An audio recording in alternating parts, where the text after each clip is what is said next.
E aí, vocês já leram a Bíblia hoje? Ainda não? Bem, mas e ler a Bíblia com o objetivo de lê-la toda? E aí, vamos juntos? Vou segurar nas suas mãos para te ajudar. Como? Através de um plano, através de um método. A Bíblia 365 de Noite da SBB, ela já tem um plano todo organizado e nós estamos seguindo o mesmo, que se consiste em nós lermos trechos da Bíblia e esses trechos vão se completar numa leitura inteira da Palavra de Deus. Pessoal, eu estou muito feliz porque tem pessoas que sempre quiseram ler a Bíblia inteira, inclusive pessoas com mais idade, pessoas que têm até dificuldade em leitura, mas aqui tem acompanhado a palavra de Deus junto conosco e tem avançado nesse desejo de ler a Bíblia inteira. Isso tem ajudado, tem abençoado e vai te abençoar também. Pessoal, segue com a gente, porque de passo em passo, de fé em fé, nós vamos conseguir ler a Bíblia inteira. Tá certo? Se você não é inscrito no canal, se inscreva no canal, nos ajude, a gente precisa chegar a 1000 inscritos. Conto com você. Se inscreva no canal, dá um like e da onde você está nos acompanhando? De que lugar você está acompanhando a leitura bíblica? Comenta aqui que a gente vai estar acompanhando os comentários. Vamos à leitura de hoje! Dia 212, nós vamos ler 2 Reis, capítulo 14, Isaías 64 e 1 Tessalonicenses, capítulo 5. 2 Reis 14, o reinado de Amazias de Judá. No segundo ano do reinado de Jeoás, filho de Jeoacás, rei de Israel, Amazias, filho de Joás, rei de Judá, começou a reinar. Tinha 25 anos de idade quando começou a reinar e reinou 29 anos em Jerusalém. A mãe dele se chamava Jeoadã e era de Jerusalém. Amazias fez o que era reto aos olhos do Senhor, ainda que não como Davi seu pai, mas fez segundo tudo o que o seu pai Joás havia feito. Apenas os lugares altos não foram tirados e o povo ainda sacrificava e queimava incenso nesses altos. Logo que o reino foi confirmado nas suas mãos, matou os servos que tinham assassinado o rei seu pai.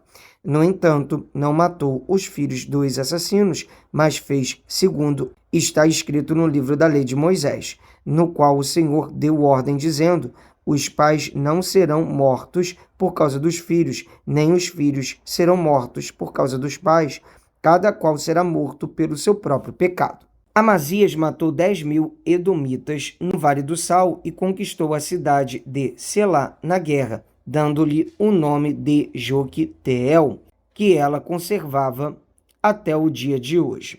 Então Amazias enviou mensageiros a Jeoás, filho de Jeoacás, filho de Jeú, rei de Israel, dizendo: venha me enfrentar no campo de batalha. Porém Jeoás, rei de Israel, respondeu a Amazias, rei de Judá: o espinheiro que está no Líbano mandou dizer ao cedro que lá está: dê a sua filha por mulher ao meu filho.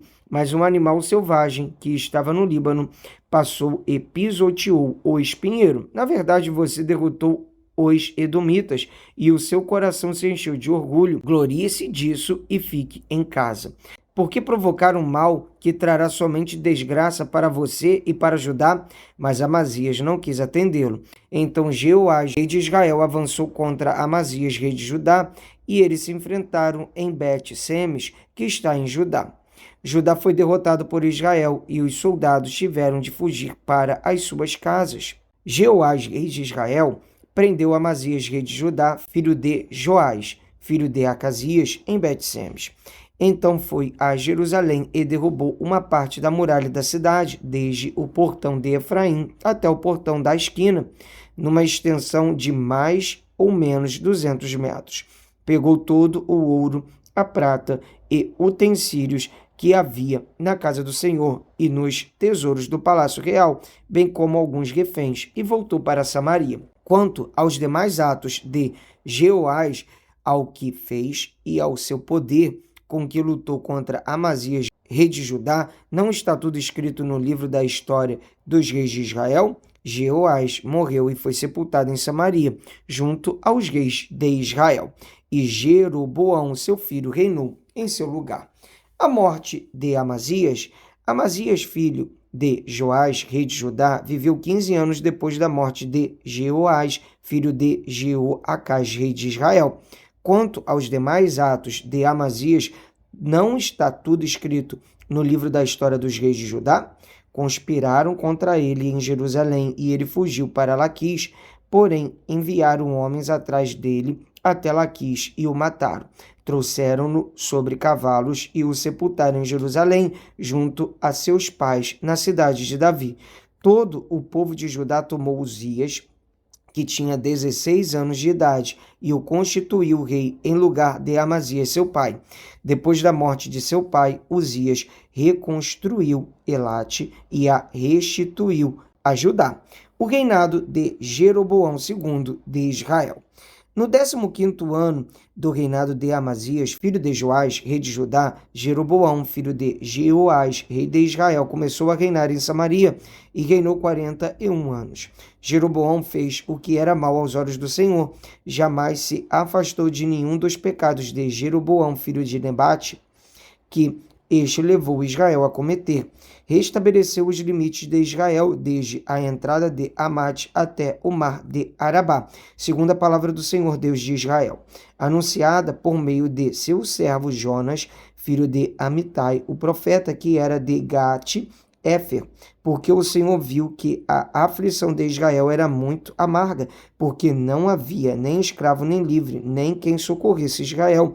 O Senhor ainda não havia falado em apagar o nome de Israel da face da terra, porém os livrou por meio de Jeroboão, filho de Jeoás. Quanto aos demais atos de Jeroboão, tudo o que fez, o seu poder, como lutou e como reconquistou Damasco e Amate, pertencentes a Judá, para Israel, não está tudo escrito no livro da história dos reis de Israel? Jeroboão morreu e foi sepultado nos túmulos dos reis de Israel, e Zacarias, seu filho, reinou em seu lugar. Nós vamos ler agora Isaías, capítulo 64. Ah, se fendesses os céus e descesses, se os montes tremessem na tua presença, como quando o fogo acende os gravetos, como quando faz ferver a água, para fazeres notório o teu nome, os teus adversários, e para que as nações tremam diante de ti. Quando fizeste coisas terríveis que nós nem esperávamos, desceste, e os montes tremeram diante de ti, porque desde a antiguidade não se ouviu, nem com os ouvidos se percebeu, nem com os olhos se viu Deus além de ti, que trabalha para aquele que nele espera. Tu sais ao encontro daquele que com alegria pratica a justiça, daqueles que se lembram de ti nos teus caminhos. Eis que te iraste, porque pecamos, por muito tempo temos pecado. Como então seremos salvos? Todos nós somos como o impuro, e todas as nossas justiças são como trapo manchado de sangue. Todos nós murchamos como a folha, e as nossas iniquidades nos arrastam como um vento. Não há ninguém que invoque o teu nome, que se disponha a apegar-se a ti, porque escondes de nós o teu rosto e nos consomes por causa das nossas iniquidades. Mas agora, Senhor, tu és o nosso Pai, nós somos o barro e tu és o nosso oleiro, e todos nós somos obra das tuas mãos. Não te enfureças tanto, ó Senhor, nem te lembres para sempre da nossa iniquidade. Olhe para nós, por favor, pois todos nós somos o teu povo. As tuas santas cidades estão desertas. Sião virou um deserto, Jerusalém está arrasada. O nosso templo santo e glorioso, em que nossos pais te louvavam, foi queimado. Todas as nossas coisas preciosas se tornaram em ruínas diante de tais calamidades. Como podes te conter, ó Senhor? Ficarias calado e nos afligirias ainda mais? Vamos ler agora 1 Tessalonicenses capítulo 5. A vinda do Senhor é certa e repentina. Irmãos, no que se refere aos tempos e às épocas, não há necessidade de que eu lhes escreva, porque vocês sabem perfeitamente que o dia do Senhor vem como ladrão à noite, quando andarem dizendo paz e segurança. Eis que lhes sobrevirá repentina destruição, como vêm as dores de parto, a mulher que está para dar à luz, e de modo nenhum escaparão. Há necessidade de vigilância, mas vocês, irmãos, não estão em trevas para que esse dia os apanhe de surpresa como ladrão, porque vocês todos são filhos da luz e filhos do dia. Nós não somos da noite nem das trevas. Assim, pois, não durmamos como os demais. Pelo contrário, vigiemos e sejamos sóbrios. Ora, os que dormem é de noite que dormem, e os que se embriagam é de noite que se embriagam. Nós, porém, que somos do dia, sejamos sóbrios, revestindo-nos da couraça da fé e do amor, e tomando como capacete a esperança da salvação.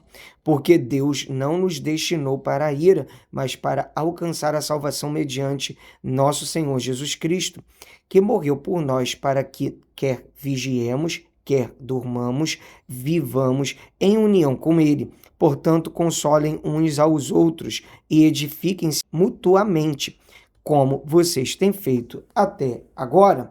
Conselhos finais. Irmãos, pedimos que vocês tenham em grande apreço os que trabalham entre vocês, que os presidem no Senhor e os admoestam. Tenham essas pessoas em máxima consideração, com amor por causa do trabalho que realizam. Vivam em paz uns com os outros. Também exortamos vocês, irmãos, a que admoestem os que vivem de forma desordenada. Consolem os desanimados, amparem os fracos e sejam pacientes com todos. Tenham cuidado para que ninguém retribua aos outros mal por mal. Pelo contrário, procurem sempre o bem uns dos outros e o bem de todos. Estejam sempre alegres, orem sem cessar, em tudo deem graças, porque esta é a vontade de Deus para vocês em Cristo Jesus. Não apaguem o espírito, não desprezem as profecias, examinem todas as coisas, retenham o que é bom, abstenham-se de toda forma de mal. O mesmo Deus da paz os santifique em tudo, e que o espírito, a alma e o corpo de vocês sejam conservados íntegros e irrepreensíveis na vinda de nosso Senhor Jesus Cristo. Fiel é aquele que o chama, o qual também o fará.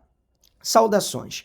Irmãos, orem também por nós. Saúdem todos os irmãos com um beijo santo. Peço com insistência, em nome do Senhor, que esta carta seja lida para todos os irmãos. Bênção. A graça de nosso Senhor Jesus Cristo esteja com vocês. Graças a Deus de mais um dia de leitura bíblica concluída. Até aqui nos ajudou o Senhor. Vamos avançando de passo em passo, de fé em fé. Te espero aqui amanhã. Um abraço. Para cima.